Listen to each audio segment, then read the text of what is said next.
Tervist, mina olen Illar Kohvinevalt ja tervitan ka Entusiast televisiooni vaatajaid. Ja kuna eelmine kord ma rääkisin sellest, kui ilus on kevad ja nii-öelda lilled ja liblikad ja nii edasi. Aga nüüd ma tahaks rääkida ka kevadistest probleemidest natukene. Olen siin Soomaa tee peal praegust ja ma näitan teile, kuidas on see kevad teed ära nõhub, et sellised koledad augud tekivad, et nüüd juba mitmed aastad on ühesõnaga see Soomaa tee mustkatte, see betoniseeritud mustkatte ühesõnaga ja iga kevadel kipub erinevatest kohtadest ajama selliseid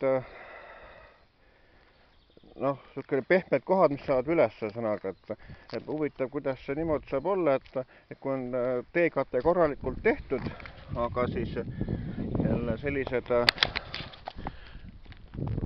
tee tekib auke ühesõnaga, et peaks olema see kate korralik, aga jah.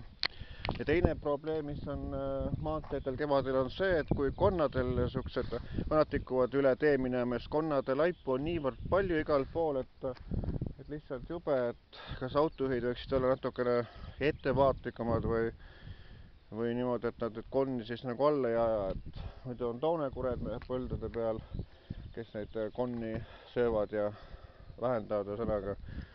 Aga jah, et tuleks autojuhtida lihtsalt alles ettevaatlikum, et ei aja konnadele otsa ühesõnaga, et jah.